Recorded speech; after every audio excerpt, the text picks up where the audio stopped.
everybody, Brandon Jones here from GameTrailers.com. I'm joined by Kyle Trailer Lovenbosman. I still love trailers. And Mr. Brad Ellis, making his trailer score debut. Hey, everybody. Thank you so much, sir. So I asked Brad to come in. Of course, Bloodworth is out for a couple episodes now of Trailer Score.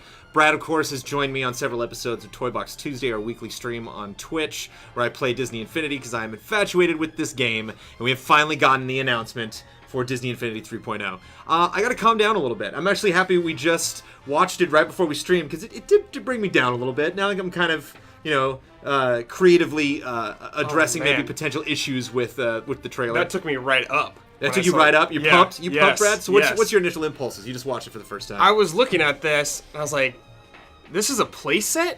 This looks like a real, a full-blown game to me. I literally had a smile on my face the entire time I was watching that whole trailer. Yeah, it's interesting. When they announced 2.0, we got a teaser that had the Captain America shield going through the toy box. And it was all the 1.0 established characters that were kind of being introduced to these new Marvel characters. And the first time you saw the lineup together, they all kind of looked out at a toy box. And then they threw in a little playset stuff in there. This clearly all playset. I mean, we're bouncing around to all the different locations that they've announced. We're on Tatooine, we're on Endor, we're on the Death Star, we're on Geonosis with all the prequel characters. A little bit serious, kind of. The beginning's kind of epic. And it is kind of funny to get the foot stomp from the AT-AT walking on Hoth, and you see it, and it's kind of like a little squished, cutesy toy AT-AT, but still playing up the drama. I love, anytime you play that theme, man, it just works. It just goes right into my pleasure center and just presses it, squishes it into a pancake.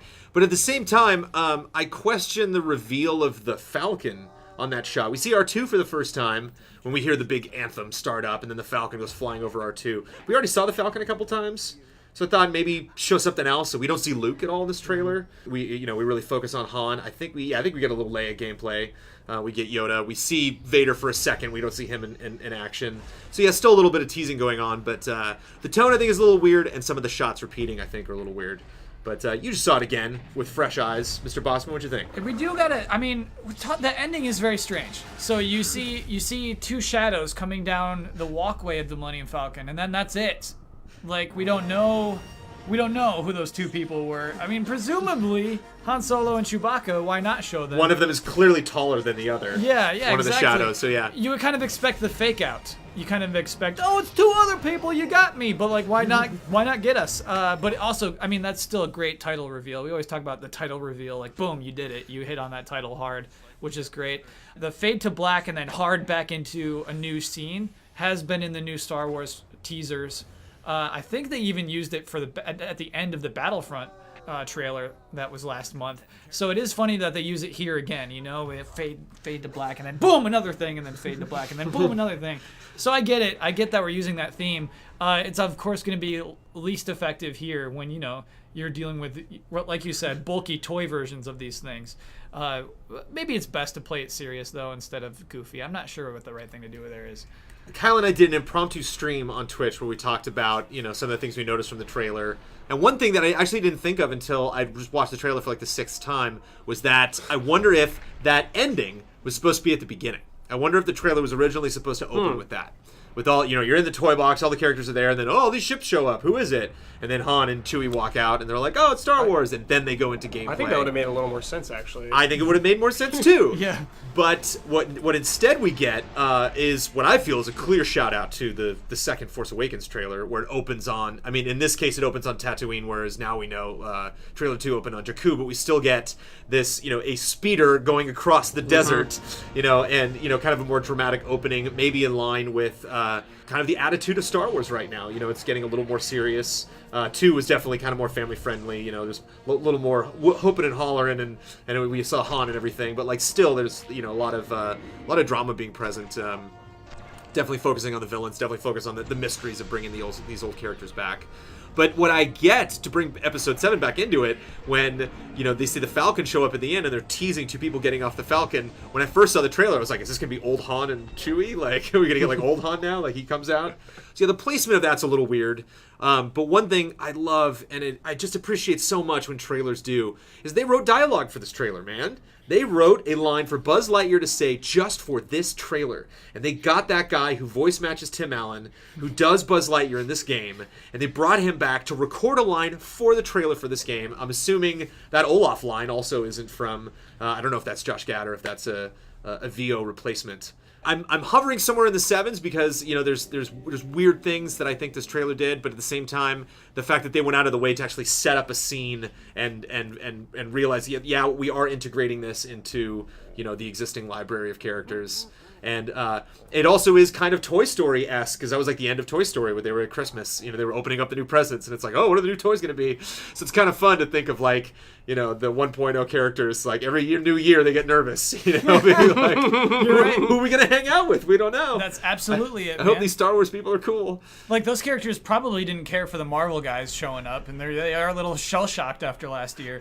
Yeah, so I dig it. I think ultimately that bumps it up for me, the score considerably, when you actually like write things for the game, when you take advantage of your game's strengths, in this case, this toy box, and just slowly teasing things, like teasing little moves that people can do, teasing figures. You know, like I mentioned, we see Vader from the back. We don't see him actually attack anybody. At the end there, when they're looking around, we see all sorts of crazy ships that we don't see gameplay of, that are from different space battles and different scenes and different parts of the Star Wars universe, slowly descending down into the toy box. So yeah, 8 from me, because I'm a big dumb kid. I'll go 7.6 on this. I do think it's a good trailer. I just, you know, it is easy to be a good trailer when this is your source material, and so I do wish that it tried to communicate what is special about Disney Infinity.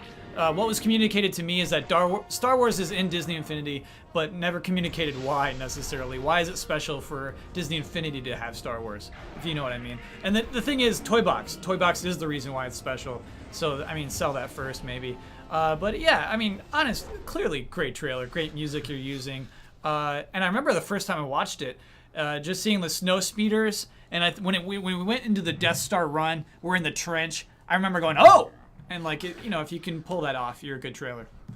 Yeah, I mean, I've only seen the trailer once, but that got me really excited for this game.